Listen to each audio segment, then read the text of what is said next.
All right, everybody, back with BeauMac in the Good Rancher's Kitchen. I've got these amazing ribeye steaks that are bone in. Check out that beautiful center eye, the beautiful marbling inside of the protein, and that awesome spinalis on the outside right here. That's probably my favorite 2 bites of that ribeye steak, whether it's cast iron seared or grilled. Once you get that char on there, those first 2 bites of this ribeye, one of the best bites you're ever gonna taste.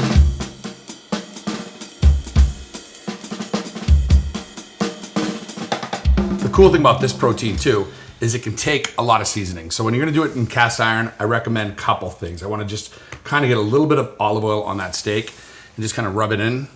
That'll help hold that salt and pepper for you. And you wanna do that on each side. Just rub it all in, just like so. The other thing I like to do is I always get my meat to temperature. So if I have this Good Rancher's beef come tonight, I know I'm cooking these steaks tomorrow. In the morning, I might pull them out of their wrapper, let them sit patted dry in my fridge with just a paper towel on them. That air is gonna oxidize the outside of the meat.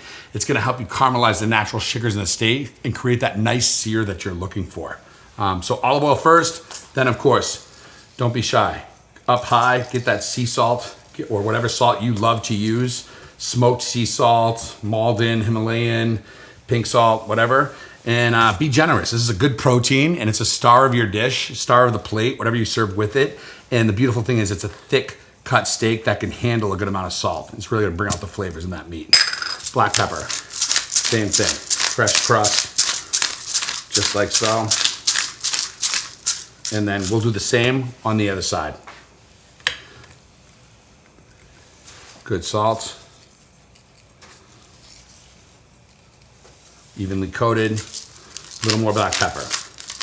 Now I recommend, if you are gonna sear these in a cast iron in your home, I've got a Viking range, but all your ranges come with fans. Let's get your fan going, and the biggest thing you wanna do is you wanna turn your heat on the cast iron, let those pores open from that heat, let that metal expand a little bit, get that thing nice and saturated with a little bit of oil, and these things will sear beautifully for you. Okay guys, I got my pan nice and hot. I do wanna put my fan on, just so it picks up some of that smoke. And that smoke is a good sign, right? You wanna hear that pan sizzle. You got cast iron. This is one of the best metals to cook with. Copper, very heavy bottom pot.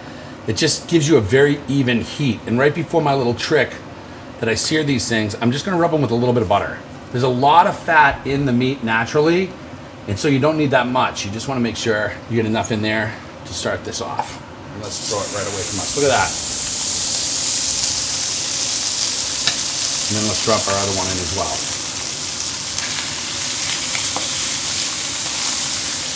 I've got salt and pepper on each side. If you want to put a little drizzle of olive oil back in, you can, just to help that get some color. And then you just really want to let that relax and establish a beautiful sear.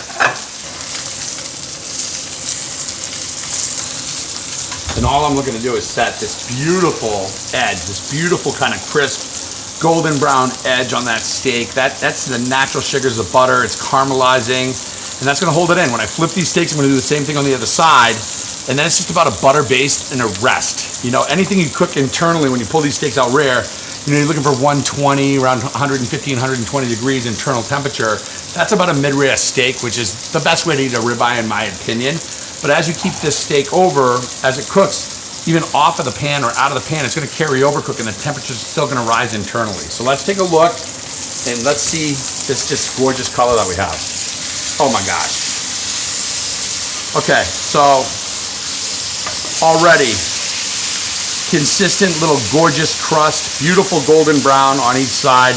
I've set that caramelization, the butter's helped with this bad boy. Everything is looking amazing. I'm doing the same thing on this side.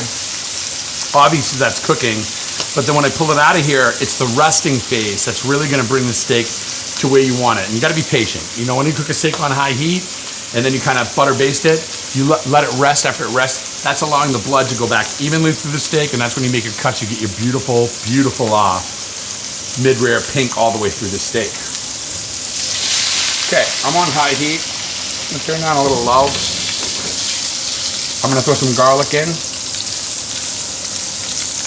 And I love thyme. So I'm gonna throw some thyme on one steak if you want to. Get that out of the way here, sorry kids. And then maybe some rosemary on another steak. This is just whole, and here's the key. This is the butter. About 2 good ounces of butter on here. And that just butter browns.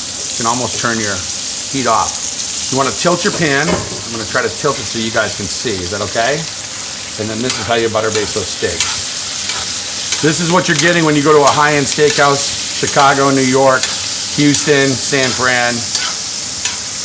They'll cook under a broiler, super, super high heat.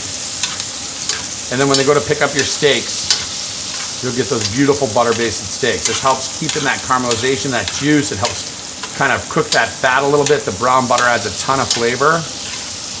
And you're gonna have the best Good Ranchers ribeyes you've ever had in your life. Steakhouse quality, just like so. All right, let's let them rest. All right, here we go, kids. Let's pull these bad boys out. And we'll just let these guys rest for a minute. Here we go. Beautiful. Good Ranchers ribeyes. Just came out of the pan, pan roasted. We set that gorgeous little edge right there, that caramelization out there, heavy salt, heavy pepper, little butter based with little garlic. These things are dynamite and as good as you're gonna get in any steakhouse. All right, guys, little Good Ranchers ribeye. Everyone's happy. Look at that. Perfect little medium rare action. Right there. Everybody's gonna eat some beautiful steak house quality bone-in ribeye steaks delivered to your door and on the table. That's cast iron seared, less than 10 minutes. Everybody's gonna eat.